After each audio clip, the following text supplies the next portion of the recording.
Olá, este é mais um episódio da série Zup da Codifica. Antes de mais nada, meu nome é Alberto Souza e eu vou fazer minha autodescrição. Eu sou um homem branco de cabelo preto, um pouquinho já ficando grisalho. Atrás de mim tem duas prateleiras, uma com alguns livros e quadros e caixas, outra só com caixas.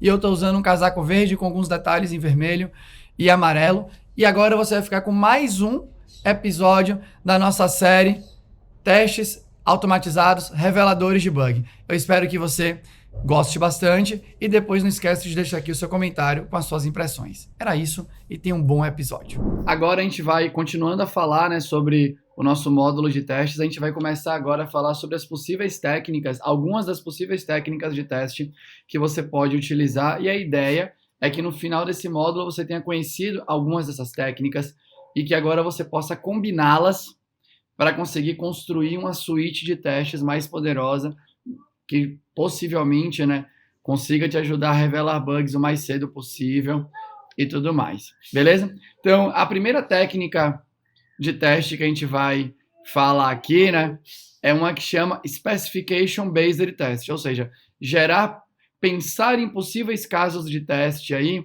baseado apenas numa especificação. Por que isso é interessante? Muitas vezes, aqui na própria jornada, quando você for começar a implementar as funcionalidades, você vai cair em algo mais ou menos assim, vai ter aqui essa funcionalidade, listagem de formas de pagamento disponíveis para um usuário. Mas a ideia é o que aqui?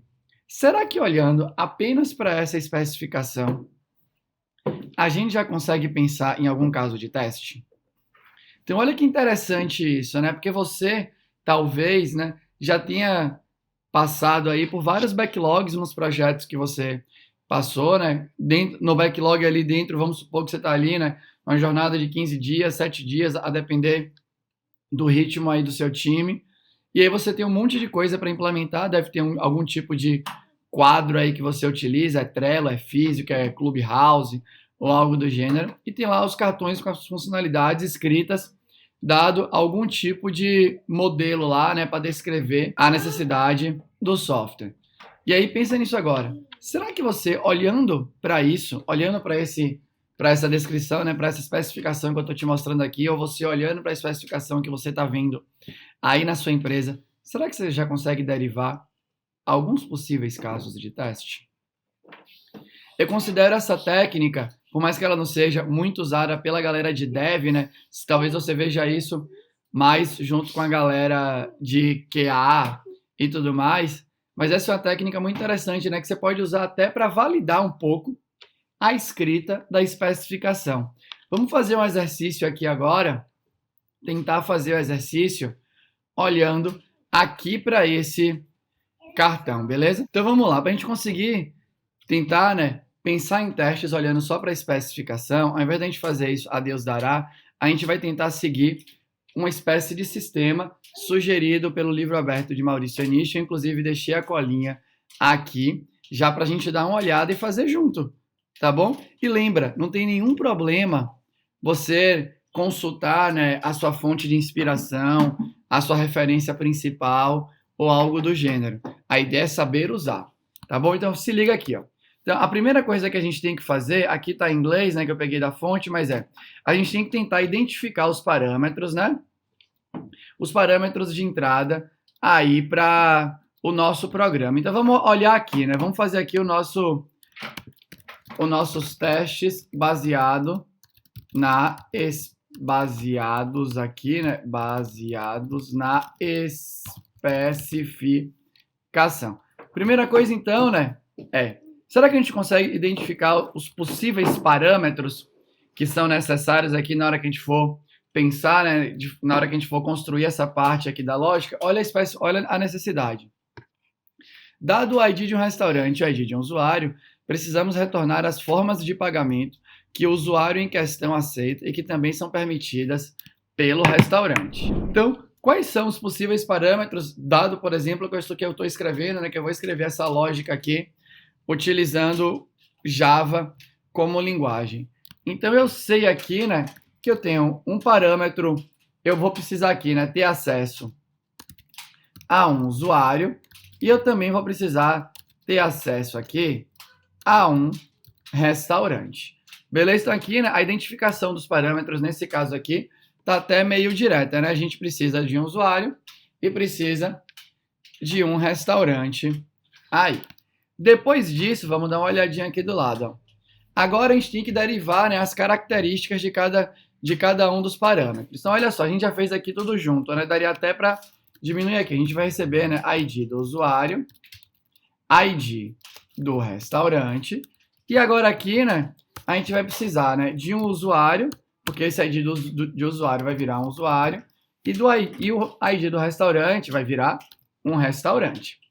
Depois que a gente derivou as características desse parâmetro, né, a gente pode procurar agora por algum tipo de constraint que minimize o tamanho dos testes que vão ser gerados. Por quê? Porque quando você pensa em testar, né, para achar bugs ali em uma determinada lógica que você está escrevendo, obviamente os valores que você pode achar, que você pode utilizar, muitas vezes vão ser muito, muito variados. Se for números e tudo mais, pode até ser infinito, né?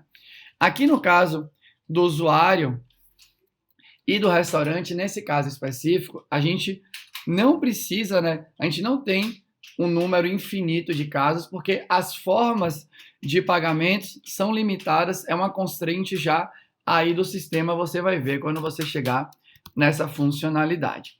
Então, dado que a gente não tem, né, nenhuma constraint aqui, né, nada excepcional para a gente dar uma olhada, a gente tem que tentar agora aqui gerar combinações dos valores para pensar aqui nos testes. Então, por exemplo, uma combinação, dado que, só para facilitar aqui, ó, a gente tem essas formas de pagamento aqui, ó, Visa, Master, Elo, máquina de cartão, por exemplo, dinheiro, e aqui, sei lá, você pode usar um PayPal da vida, vamos supor.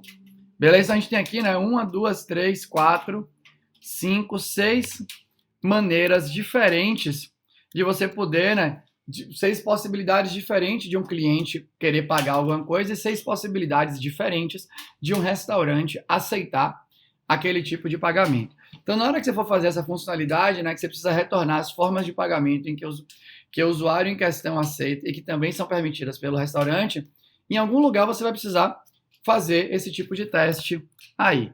Então, o que é que a gente pode pensar aqui? Ó? Combinação 1. A gente pode ver aqui, ó, usuário aceita, por exemplo, Visa, Master e restaurante aceita, vamos supor, Visa e Master. Aqui é uma possível combinação. Outra combinação, né? Então, você atinge exatamente o mesmo match aqui. Você pode ter uma outra que é usuário aceita Visa e Master, restaurante aceita Visa. Você pode ter agora aqui uma outra que é usuário aceita Visa e Master e restaurante, por exemplo, aceita Elo.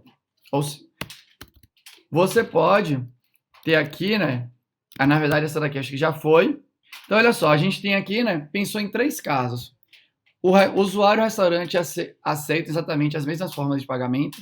O usuário aceita pagar, né, com 2 formas de pagamento diferentes, enquanto o restaurante aceita só uma daquelas formas. Então, isso é um possível caso de teste que você pode explorar aqui. E o usuário, né, as formas de pagamento que o usuário aceita não são aceitas pelo restaurante. Beleza? Então, aqui a gente, sem escrever nenhum código, já pensou em 3 cenários aí que a gente poderia testar. E aí você pode se perguntar, tem uma coisa que é importante agora, que é o seguinte, né? Beleza, mas será que eu não deveria pensar, né? Porque agora eu poderia pensar em todas as combinações que tem aqui para você poder fazer o teste. E aí, né? Aqui tem um detalhe importante que a gente vai passar em várias das técnicas aí, né? Em todo esse módulo de teste. Você sempre pode tentar testar todas as possíveis combinações para determinada situação. E se você quiser saber, por exemplo, assim, será que se eu quiser fazer potencializar a chance da minha switch de teste revelar bug, eu deveria testar todas as combinações o tempo inteiro, combinações possíveis? Aqui nesse caso, você poderia testar todas as combinações possíveis, beleza? Será que eu deveria testar todas as combinações possíveis? Se você for pensar estritamente em revelar o bug, você poderia. Quanto mais combinação testada, mais você está dando a oportunidade de encontrar bugs ali. Só que, para testar todas as combinações, você vai ter que escrever muitos e muitos e muitos casos de teste. Então, o que a gente geralmente, né, estou me baseando muito no livro, mas na literatura de testes, você vai encontrar que é o que a galera chama aí, né, de classes de equivalência. No caso aqui, acho que para ficar mais fácil, valores de equivalência. Ou seja, se você testou que Visa e Master versus o restaurante aceitar o mesmo Visa e Master funciona, por que não vai funcionar quando você botar Elo e máquina de cartão versus Elo e máquina de cartão? Então percebe que você, né, tem que tentar buscar esses valores que gerem equivalências com as outras possíveis combinações. Então a gente vai voltar nesse assunto quando a gente for falar de boundary test, por exemplo, né, que é tentando achar os valores limite, caso existam, caso a gente encontre isso daí, beleza? Mas você sempre vai procurar, né, por essas classes de equivalência, ou seja, qual que é o conjunto mínimo de valores que eu consigo testar, que eu estou pegando, que eu estou maximizando a chance de estar cobrindo todos os possíveis valores, todas as possíveis combinações de valores que venham a existir, beleza?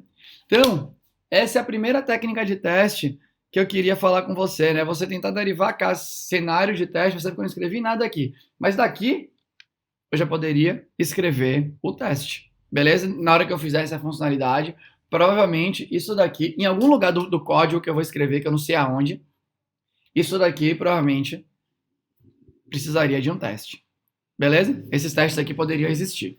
Então aqui você tem uma primeira técnica que eu considero uma técnica, né, que ela é pouco utilizada pela galera como dev, mas é um pouco mais utilizada, ou bem mais utilizada aí pela galera que está nesse papel de QA, beleza? Mas eu sugiro que você tente incorporar um pouquinho para o seu dia a dia, porque muitas vezes ela pode servir como teste aí para verificar se a especificação realmente está bem escrita, beleza? De vez em quando você não vai conseguir e talvez a pessoa que escreveu a especificação nem consiga melhorar, mas é mais um canal que você tem, né? Mais uma ferramenta que você tem aí dentro do seu cinto de utilidades para garantir que para maximizar a chance de na hora que você for escrever o código, a coisa está bem clara para você utilizar, né, o seu maior potencial, que é como dev, para automatizar o desejo de alguém. Bom, chegamos ao final aqui do vídeo, né? Eu espero que você tenha gostado e a gente se encontra no próximo episódio. Mas antes disso, se for possível, tenta dar uma colaborada aqui com a firma, né? Compartilha, deixa seu like, se inscreve aqui no canal da Zup, beleza? Era isso por hoje, até a próxima, tchau!